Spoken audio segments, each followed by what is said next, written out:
Quand un prospect arrive sur votre site, il a deux solutions. Vous envoyer un mail ou remplir un formulaire. Et il n'aura pas de réponse tout de suite. Et aujourd'hui, attendre, c'est renoncer. Vos clients veulent des réponses immédiates, même un dimanche, même à 22 heures. C'est triste, mais c'est comme ça. Et dans cette vidéo, je vais vous montrer une solution, ce qu'on appelle un assistant IA ou un chatbot à intégrer sur votre site internet qui va répondre 24 heures sur 24, 7 jours sur 7 aux questions de vos utilisateurs, qui va leur proposer de prendre un rendez-vous, mais qui ne va jamais donner de conseils juridiques. Un peu comme une secrétaire pourrait le faire pour qualifier un rendez-vous. Je vous montre ça tout de suite.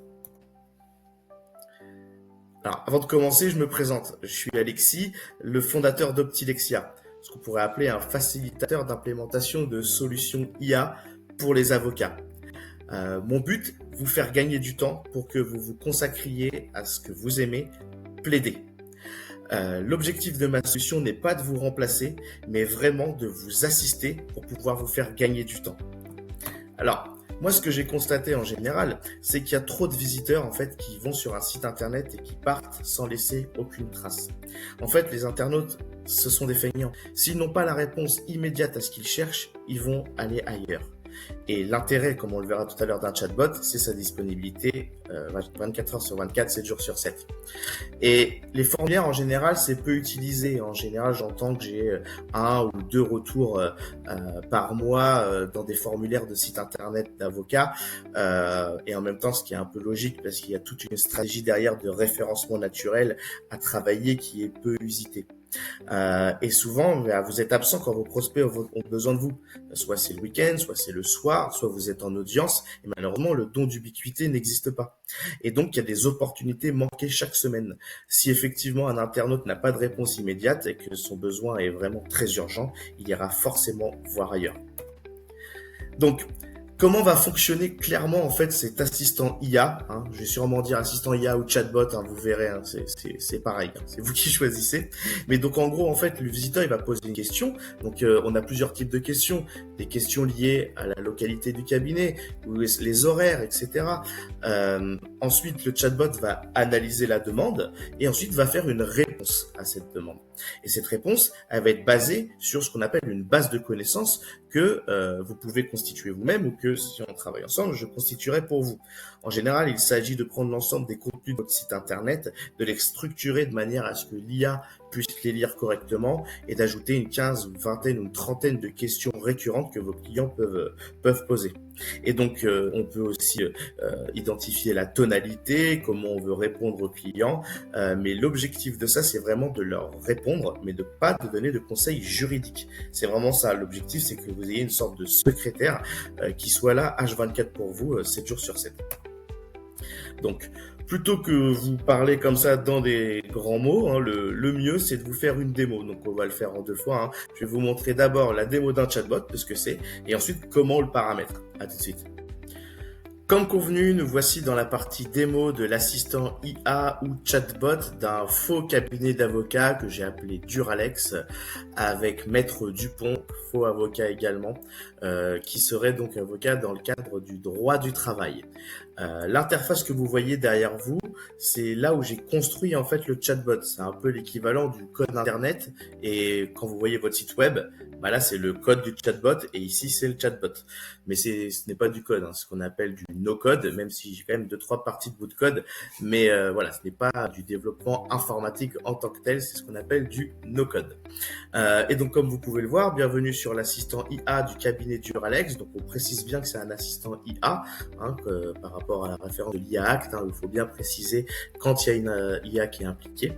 Je peux vous présenter nos services, répondre à vos questions pratiques ou vous aider à prendre rendez-vous avec Maître Dupont. Je ne donne pas de conseils juridiques, seul l'avocat le fera lors d'un rendez-vous que souhaitez-vous faire. Et là, vous voyez, on a des boutons. Alors, ce qui est intéressant, c'est que on peut complètement optimiser le visuel de ce chatbot, aussi bien la couleur. J'aime bien le bleu, alors j'ai mis du bleu. J'ai créé un faux logo sur ChatGPT, et ici, vous voyez, il y a une certaine cohérence de code couleur avec le bleu. Et ça s'adapte totalement. Et en fait, ça, c'est ce qu'on appelle des boutons. Et ces boutons vont déclencher des actions. Donc, par exemple, découvrir nos services. Là, le but, en fait, il est de reproduire un peu l'arborescence du site internet. Si on fait du droit du travail, on va faire du conseil en droit du travail, du contentieux en prud'homme, bon, là, vous pourrez proposer un abonnement illimité, de la formation au droit du travail, enfin, tout ce qui concerne votre site web. Et si je clique dessus, et bien là, je vais avoir un petit speech. Le cabinet Duralex vous accompagne dans la gestion de vos salariés, la rédaction des contrats de travail, etc. Notre objectif, anticiper les risques et vous offrir un appui juridique. Souhaitez-vous en discuter avec Maître Dupont? Donc, vous voyez, j'oriente pas mal sur le fait qu'il optimise pour prendre rendez-vous. Si par exemple l'utilisateur clique sur prendre rendez-vous, ça va ouvrir ce qu'on appelle une carte dans le langage du logiciel qui s'appelle VoiceFlow, c'est l'outil que j'utilise.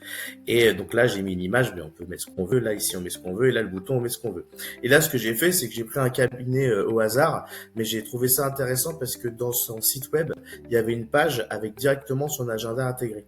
Donc si je clique dessus, vous voyez, boum, ça m'ouvre une autre page. Et là, en fait, eh bien, tout de suite, on a l'agenda potentiel de l'avocat qui peut être utilisé pour prendre rendez-vous. Et quand je retourne, en fait, sur mon chatbot, eh bien, après, il continue. Est-ce que je peux vous aider à autre chose? Donc là, par exemple, je peux très bien cliquer sur découvrir nos services et je reviens donc à la partie d'avant. D'accord, on voit tous les services. Ou si on veut, on peut poser une question. Donc je peux cliquer ici. Alors sachez qu'on peut l'écrire directement la question, mais le but c'est d'orienter l'internaute pour pas qu'il soit perdu. Donc là par exemple, je suis un employeur. Je vais faire par exemple, je souhaite licencier un employé pour faute lourde. Ai-je vraiment besoin d'un avocat? Et là, en fait, l'outil réfléchit et il va répondre d'ici quelques secondes. Dans le cadre d'un licenciement pour faute lourde, il est fortement recommandé de consulter un avocat spécialisé en droit du travail. Et voilà pourquoi. Donc là, il nous explique la complexité juridique, le droit du travail complexe évolue constamment, les risques juridiques, la sécurisation de la procédure, la protection de vos intérêts. Et encore une fois, on incite à prendre rendez-vous. Et à chaque fois, quand il y a une question, on propose oui ou non. Pourquoi on fait ça? Parce qu'en fait, j'ai paramétré que si on a 2 mauvaises réponses à la suite, eh bien, en fait, il propose directement de prendre un rendez-vous parce qu'en gros, l'IA n'est pas capable de répondre. Donc là, par exemple, vous voyez, je vais dire non. Et ce qu'il va me dire, c'est de préciser voilà ma question. Et là, ce que je vais faire, c'est aussi pour vous montrer que le chatbot, il a de la mémoire. C'est que par exemple, je vais dire que j'aurais voulu qu'il soit plus précis sur le point 2, par exemple. Donc là, j'aurais dit. Donc là, regardez, je peux me le faire comme ça. J'aurais voulu que tu sois plus précis sur le point 2. Alors bon, alors 2, forcément, j'aurais dit peut-être numéro 2 là, tu vois. Et je fais ça. Donc ça marche sur un smartphone également. Et là, du coup, il a compris. Et donc là, il devrait aller un peu plus loin sur, donc on était quoi en point 2, je crois, c'était les risques juridiques. Voilà, les risques juridiques. Et là, il va aller un peu plus dans le détail sur ce qui était évoqué. D'accord? Mais comme vous pouvez le voir, il ne donne aucun conseil juridique, juste il explique en fait. Et là en fait, vous voyez ce que il va me dire, bon est-ce que j'ai bien répondu à votre question? Là pour le jeu, pour moi il a bien répondu, mais là je vais dire non. Et là en fait ce que va faire l'IA, c'est qu'elle va dire, je suis désolé, ça fait 2 fois que mes réponses ne sont pas à la hauteur de vos attentes. Je vous invite à prendre rendez-vous directement, ce sera plus simple et on retrouve également le lien vers la prise de rendez-vous. Là, je pourrais faire autre chose. Donc, moi, je suis feignant, je vais cliquer ici. Mon employeur se moque de moi tous les jours. Je voudrais porter plainte pour harcèlement moral, mais je ne sais pas s'il faut que je porte plainte ou s'il faut que j'aille au prud'homme. Est-ce que j'ai besoin d'un avocat? Pouvez-vous m'aider? Hop. Donc là, c'est quand même plutôt pratique, on va pas se mentir. Alors, si on veut, la réponse peut être dictée, mais les voix sont pas encore top. Mais voilà. Donc, face à une situation de harcèlement moral au travail, voici les démarches recommandées. Documenter précisément les faits, 2 possibilités s'offrent à vous, saisir le conseil prud'homme, porter plainte au pénal. Dans tous les cas, il est fortement conseillé, de prendre rendez-vous. Voilà. Donc là, vous voyez, grâce à cet outil, en fait, ce qu'il faut se dire, c'est que vous avez un secrétariat donc disponible 24 heures sur 24, 7 jours sur 7, qui répond, qui qualifie les besoins des clients. Et ce qui est intéressant, c'est que lorsqu'on renvoie vers une page de prise de rendez-vous comme à Calendly ou le HubSpot que j'ai pu vous montrer tout à l'heure sur la page du cabinet d'avocats, on récolte aucune donnée en fait. Donc on est bien niveau RGPD, il y a niveau de VoiceLaw, on conserve rien du tout. Donc là maintenant que je vous ai montré comment ça fonctionne, je vais vous montrer succinctement la partie technique pour ceux que ça intéresse. Nous voici maintenant dans la partie technique de la construction de l'assistant IA ou le chatbot d'un cabinet d'avocats. Donc pour ça, il faut être sur le logiciel VoiceFlow et il faudra prendre un abonnement pour pouvoir l'utiliser. Et ensuite, comme je vous disais, il s'agit d'un outil de no-code. On peut rajouter des petits bouts de code, notamment le fait que, comme on a vu tout à l'heure, au bout de 2 noms, ça déclenche une action spécifique. Ça, c'est du code. Et donc, si vous téléchargez le template de ce modèle de chatbot que vous retrouverez dans la partie description, il faudra prendre un compte payant, sinon ça ne fonctionnera pas.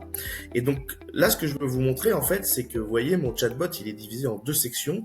Home, donc accueil, et knowledge base. Et dans la partie home, en fait, ça va être tout ce qui correspond aux éléments, ce qu'on va dire statiques, qui ne bougent pas trop. En fait, c'est comme ça que je l'ai construit. Donc, vous voyez, ça ressemble un peu à ça. Hein. On a un peu tous les chemins possibles. Et si je zoome un peu sur le premier bloc, hop, bienvenue sur l'assistant IA. Ce que je veux vous montrer, c'est que simplement, pour changer les informations dedans, il faut cliquer et puis simplement mettre ce que vous voulez. Quoi. Là, hop, et après, ça s'enregistre automatiquement. Ensuite, en dessous, on a les boutons. Donc les boutons, vous voyez ici, on voit bien qu'il y a marqué bouton, on a découvert nos services. Si on veut modifier le nom, hop, on clique dessus. Mon but, c'est pas de vous faire une formation sur VoiceFlow, c'est vraiment pour vous montrer comment ça fonctionne dans les grandes lignes. Et donc, vous voyez, à chaque fois, les boutons sont reliés à une action, et là, vous voyez, ce sont des flèches, et si je suis le bloc, boum, ça vient vers la partie service, et ensuite, on a le conseiller en droit du travail, ça renvoie vers cette partie-là, etc., etc. C'est ce qu'on a pu voir. Mais ce qui est intéressant aussi là-dessus, c'est surtout la partie question, comme on a pu le voir. Donc là, vous voyez, on va changer de workflow et je vais aller dans Knowledge Base. Et là, ce qui est intéressant, c'est que je me suis rendu compte que au fur et à mesure des questions que je posais en fait au chatbot, les réponses n'étaient pas forcément optimales initialement.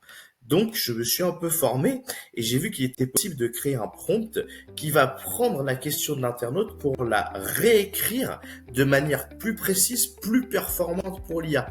Ainsi, les réponses sont ultra méga précises en fonction de la base de connaissances que vous aurez implémentée dans ce chatbot et j'y reviens juste après. Et donc là, vous voyez ici, optimisation de la question, recherche dans la knowledge base, hein, KB. Et ici, vous voyez, créer une réponse test. Donc c'est moi qui l'ai appelé comme ça. Hein. Et là, on a la possibilité de mettre un prompt et on voit, voilà, le prompt qui est là-dedans. Et donc, et là, c'est comme ça qu'il va pouvoir répondre correctement, en fait, à la question. Donc là, vous pourrez fouiller dedans et changer ce que vous voulez, il n'y a aucun problème. Et comme je vous disais, vous voyez là, cette partie ici, JavaScript, c'est une partie du bout de code qui en fait explique que, en fait, à partir dès que il y a une fois un nom, et bien lorsque c'est supérieur à un nom, alors il renvoie vers une partie rendez-vous. Et c'est ce qu'on voit hein, ici. Toc. Si ça va, rendez-vous ici. Sinon, on demande de reformuler et au bout de 2 reformulations, boum, ça renvoie ici. Donc ça, c'est un peu le fonctionnement en grande ligne. Hein. Mais le plus important là-dedans, c'est ce qu'on appelle la knowledge base, la base de connaissances. Et si les réponses peuvent être pertinentes, c'est parce que l'IA se base sur les documents que je lui ai donnés. Et c'est pas juste des images comme ça ou des imprimés écran. Ça se structure, ce type de fichiers. Et donc là, en fait, simplement, j'ai repris le contenu du site internet de l'avocat que j'ai pris en test. J'ai restructuré tout en termes de texte pour que ça soit bien optimal pour l'IA. Et j'avais rajouté dans une des parties 20 ou 30 questions, réponses récurrentes que peuvent avoir vos clients. Donc, si vous êtes motivé, vous voulez le faire tout seul, n'hésitez pas à télécharger le template. Ça finit par .vf, hein, c'est un fichier comme ça. Si vous avez des difficultés, n'hésitez pas à prendre rendez-vous pour que je puisse vous aider à l'implémenter. Et si vous voulez juste tester, comme on le verra tout à l'heure, j'ai mis le petit lien du chatbot pour le tester. Écoutez, j'espère que c'est clair pour vous et je vous retrouve pour la partie juste après qui est la conformité RGPD. Alors, concernant la protection des données, hein, le logiciel VoiceFlow a une conformité RGPD garantie. Donc, les données peuvent être potentiellement hébergées hors UE, mais elles sont encadrées par les clauses contractuelles de type SCC de la Commission européenne. Donc, comme on a pu le voir, de toute façon, il n'y a aucun échange de noms qui est fait de données sensibles dans le chatbot. Acceptation automatique du Data Processing Addendum DPA via les conditions générales de vente. Donc, c'est comme on a pu le voir si vous avez vu les autres vidéos, c'est comme pour Make ou pour les autres. Hein. Et un niveau de protection équivalent au RGPD garanti, même en cas de transfert international. Ensuite, ce sont des mesures de sécurité techniques et organisationnelles qui sont appliquées. Il y a une notification prévue en cas d'incident de sécurité et le lien officiel vers le DPA est consultable directement ici. Donc vous le retrouverez également dans la partie description de la vidéo.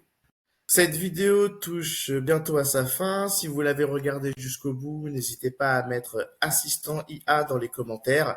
Ça va beaucoup m'aider pour le référencement. N'hésitez pas non plus à mettre un petit pouce vers le haut, à vous abonner à la chaîne et à cliquer sur la petite cloche des notifications pour être informé dès que je publie une nouvelle vidéo. Donc, ce chatbot, un assistant IA, c'est vraiment comme une secrétaire disponible H24, 7 jours sur 7. Donc, faut vraiment pas hésiter à l'utiliser. Hein. Vous retrouverez dans la partie description un lien qui renvoie pour tester le chatbot. Hein. Donc, il n'est pas sur un site web, hein, c'est une page où vous pouvez en fait tester. Vous retrouverez également en fait le lien pour télécharger le template du chatbot que je vous ai montré si vous voulez l'installer. Pour ça, il faudra créer un compte sur VoiceFlow et prendre un abonnement. Et si vous voulez une démo un peu plus particulière pour votre entreprise en particulier, n'hésitez pas non plus à prendre un rendez-vous via le petit lien Calendly qui se retrouve juste en dessous dans la partie description. Et pour finir, je voulais finir par ça en fait. Votre métier, c'est de défendre. C'est pas de répondre à des emails ou à des questions rapides de vos internautes. Le chatbot ne vous remplace pas, il vous décharge. Et pendant ce temps-là, vous êtes là où vous êtes vraiment utile. En audience, en rendez-vous ou ailleurs tout simplement. Alors à bientôt pour une prochaine vidéo.